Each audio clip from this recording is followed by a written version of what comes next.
Good evening. This is the news track and I'm Marya Shakil. India faces a critical moment as steep US tariffs, which are around 50%, are set to take effect in just a few hours on billions of dollars of Indian exports. Despite this looming challenge, Prime Minister Narendra Modi projects confidence, highlighting a significant milestone in Gujarat with the launch of domestic production of EV battery electrodes.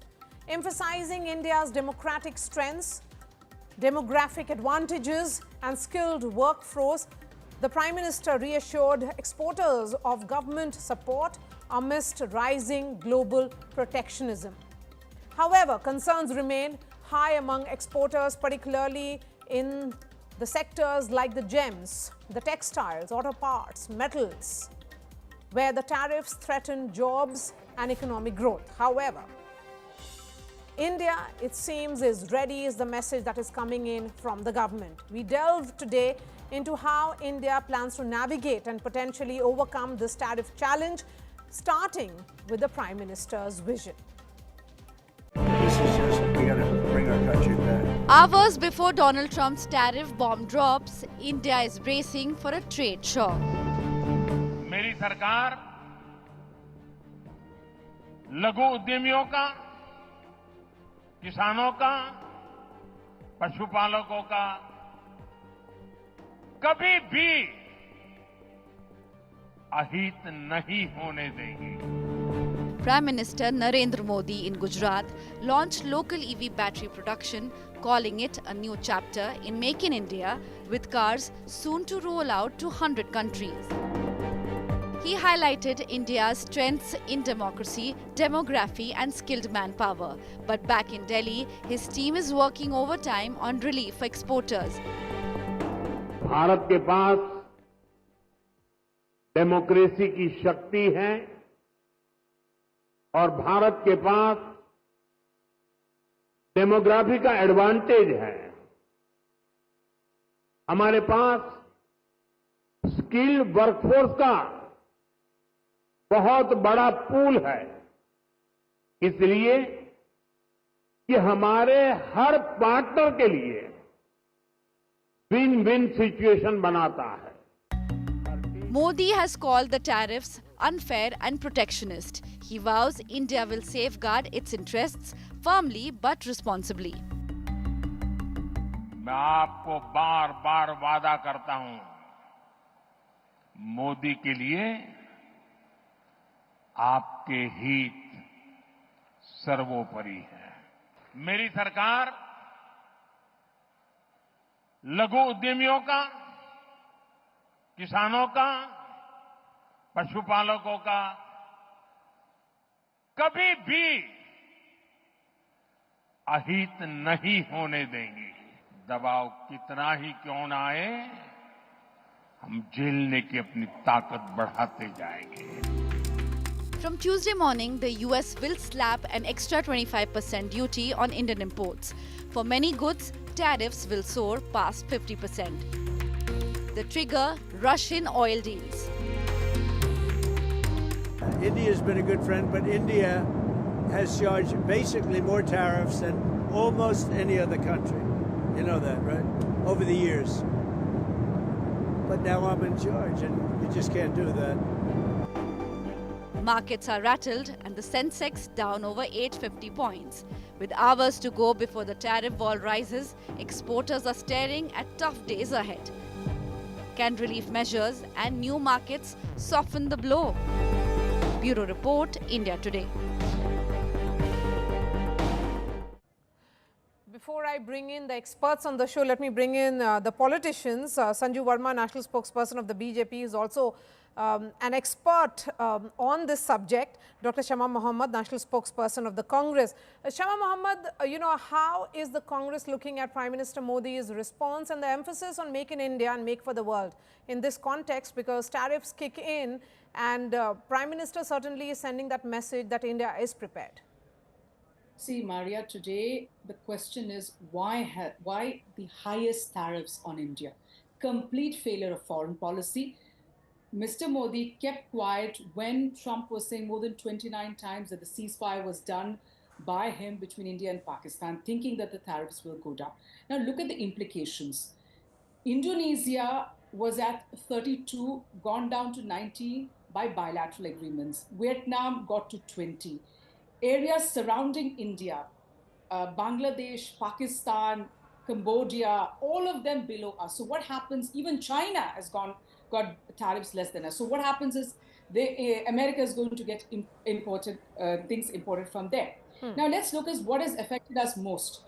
The phones and the pharmaceuticals are kept out. It's jewelry, shrimps, which is one of the highest, and garments. Now, garments is 2%. 28% of our garments go there. A company called Creative in Mumbai has said that they have to sack 6,000 to 7,000 of their employees, that is close down 2 factories, but because it's going to be impossible. Let's look at the shrimps.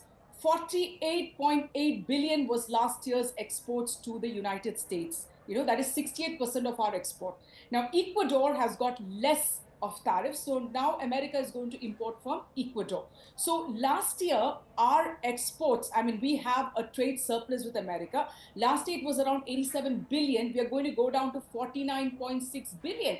So there is complete failure in the foreign policy of Narendra Modi. One last point. Trump considered as a very close friend of Mr. Narendra Modi. Why did he do it? Where has the foreign policy gone? And another one, the 25% extra on buying oil from Russia. Why not on China, which also does, as well as Turkey? All right, all valid questions being raised here. Sanju Verma, Narendra Modi needs to answer. Could India have handled this entire crisis better? Marya, let me make one thing very clear for the benefit of your audience. Thank God we have Prime Minister Narendra Modi at the helm of affairs. They asked us not to buy S-400 in 2018. Prime Minister Modi ne kisi ki nahi suni. They said that the Rafale deal is corrupt. Dismiss it, debunk it. Prime Minister Modi said nothing doing. They said, stop buying oil from Russia. And S. Jaishankar said India buys in a month what European Union buys in a single afternoon. We didn't listen to them. Then Trump said, open your agricultural markets to the United States of America. And Prime Minister Modi again said, nothing doing. Atmanirbhar Bharat is not a slogan or a jumla or a platitude. For us, it's an abiding work ethic. And I think let's not, miss the woods for the trees. Very quickly for your audience, this is what they need to listen to.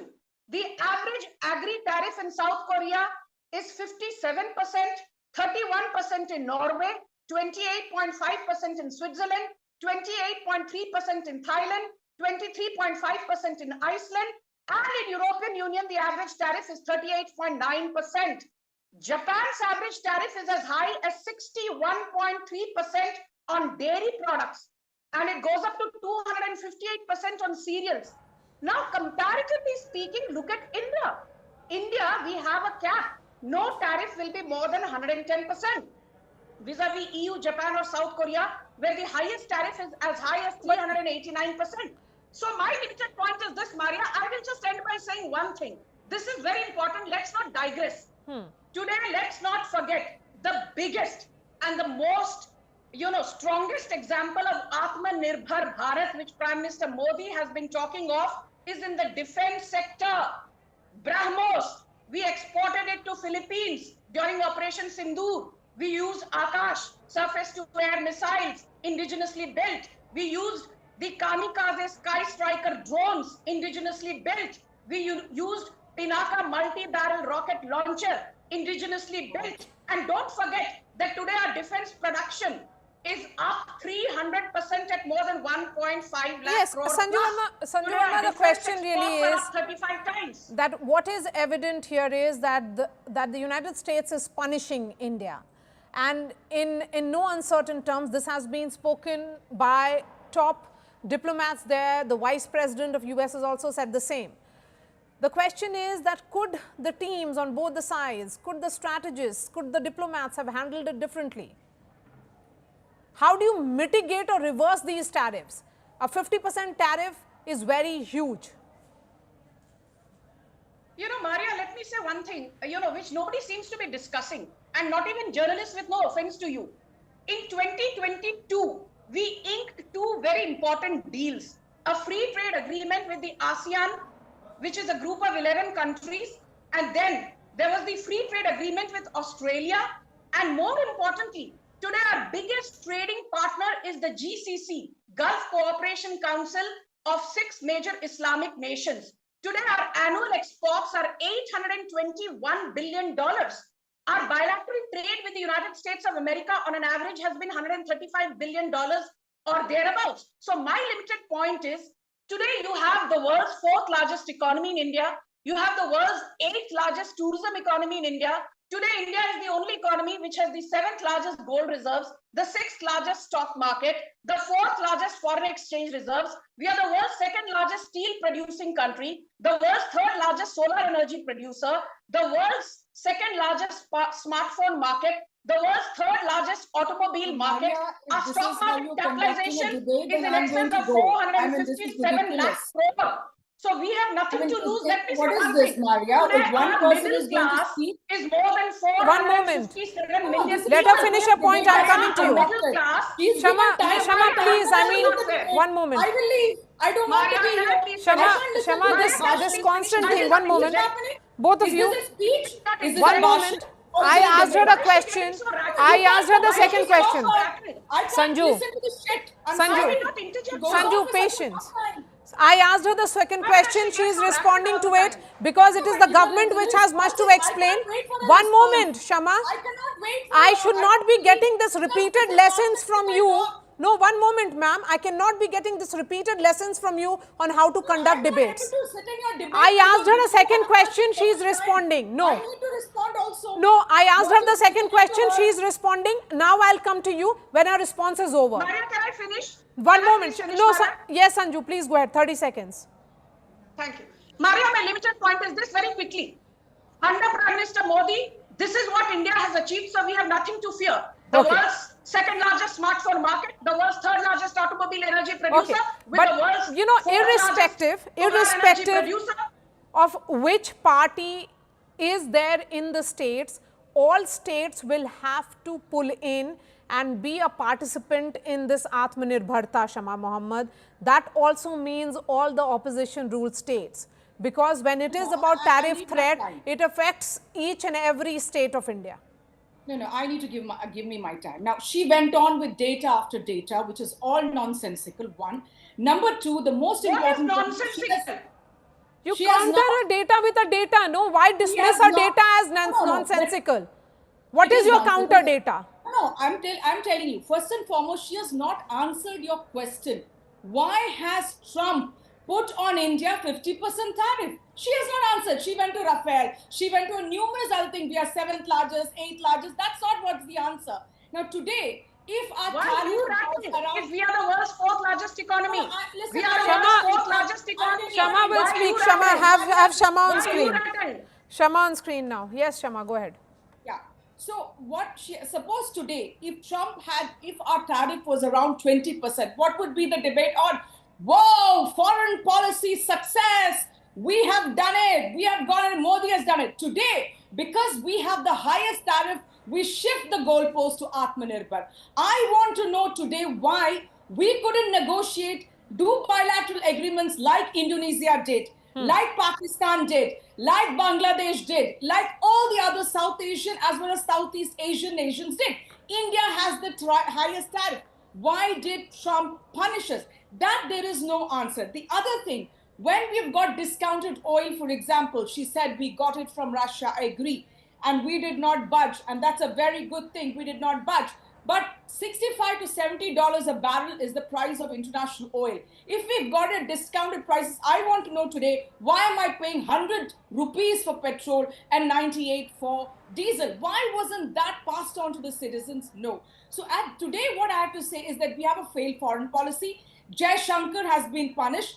Everybody, including Modi, who went to campaign in America for Mr. Trump, has been punished. And there is no face saver today because we will see a lot of job losses in India. We will see it in the shrimp sector. We will see it in the garment sector. We will see it in the jewelry sector. And we don't know what's going to happen in future, whether these tariffs will go into the pharmaceutical industry, which is our biggest, it's a 12% of our GDP. Whether it will go on to it, we don't know, because whether we'll have further punishment. I want to know, when even now, when the 50% tariff was happening, why couldn't we negotiate? Why didn't we do Sanju Verma, agreements? let me give you the last word.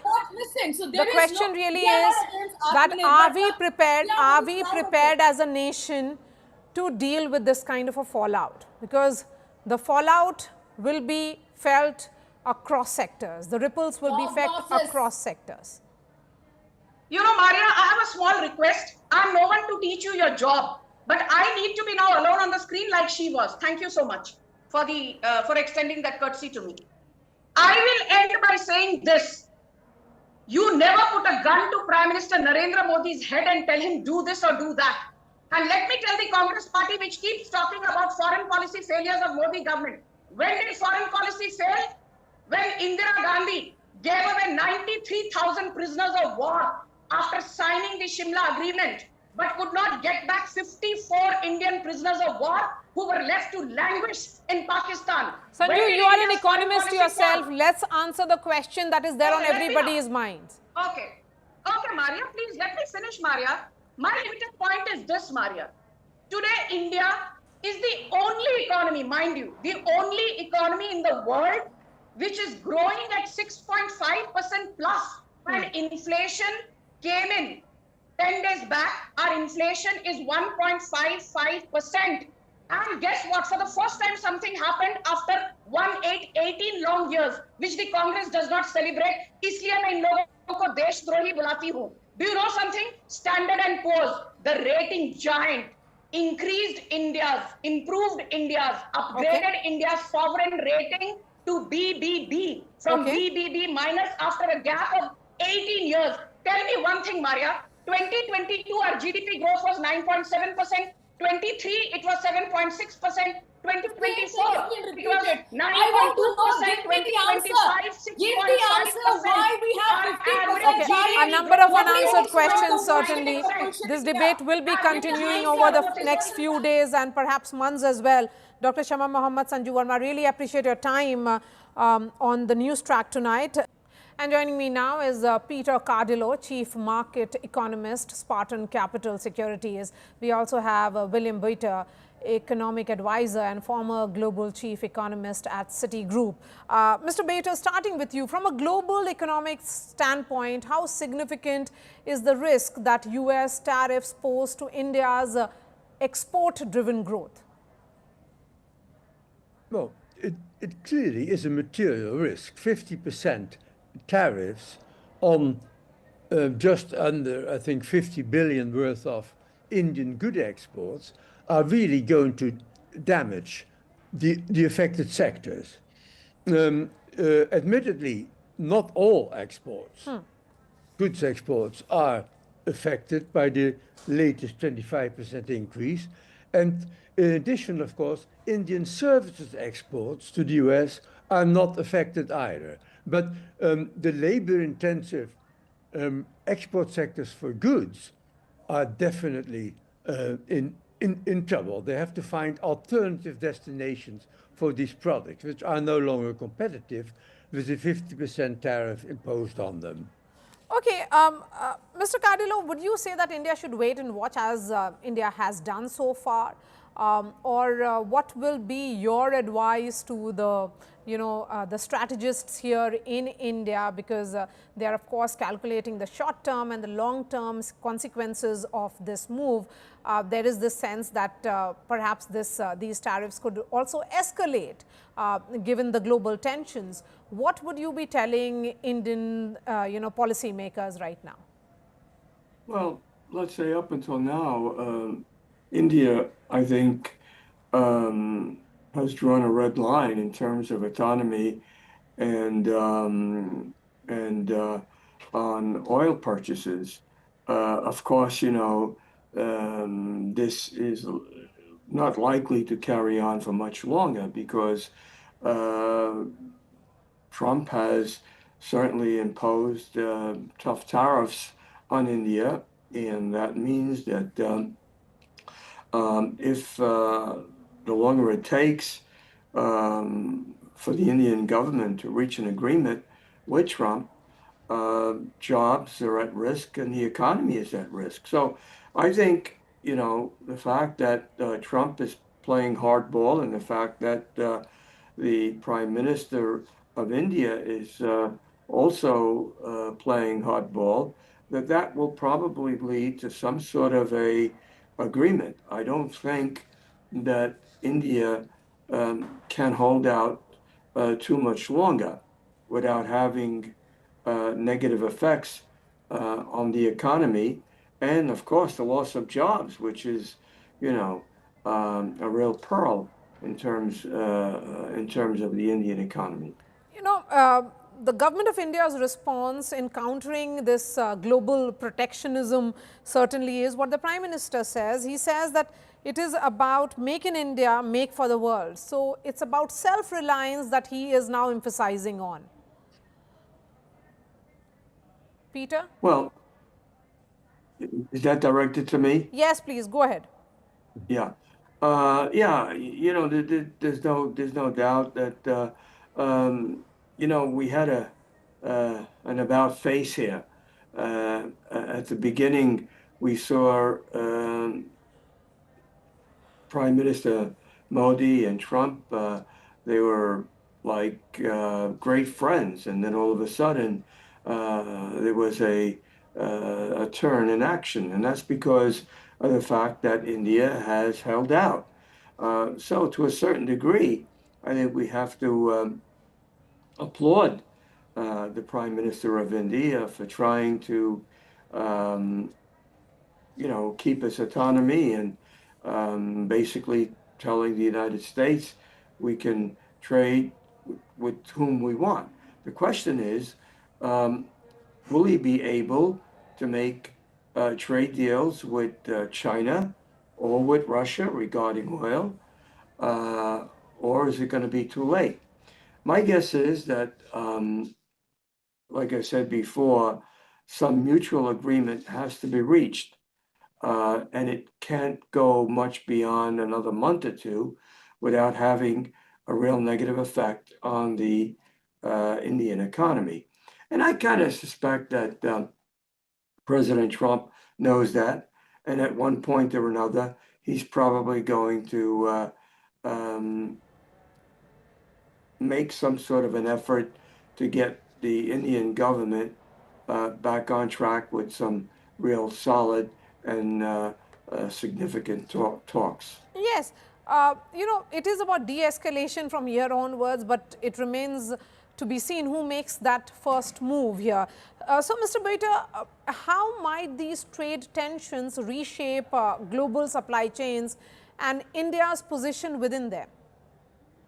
Well, clearly, if the current tariffs persist, would lead to a redirection of global supply in the US, and not just to other industrialized countries, but into other parts of Southeast Asia, Latin America, and all that. But I think it is possible that the Russian sanctions will be lifted either because, and this is unlikely but not impossible, there is a peace deal between Russia and Ukraine, or I think is more likely if India gives in and stops its companies from purchasing Russian crude and other things. That, I think, is the most likely outcome, in which case the tariffs would go down to 25. But, Mr. Boita, why should India compromise on its autonomy and its sovereign call to decide who they want to purchase oil from? Well, it's a cost-benefit analysis. You have to ask yourself, what is the cost of to the nation of importing Russian oil? And also, I would say, through that, supporting the Russian war effort in Ukraine.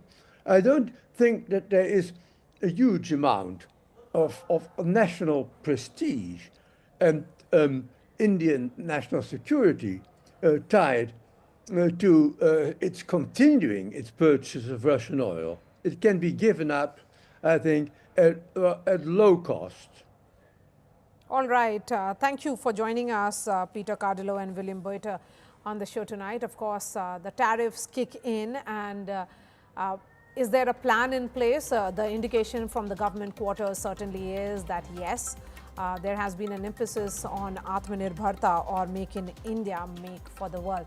That's all from me on this edition of News Track. Thanks so much for watching.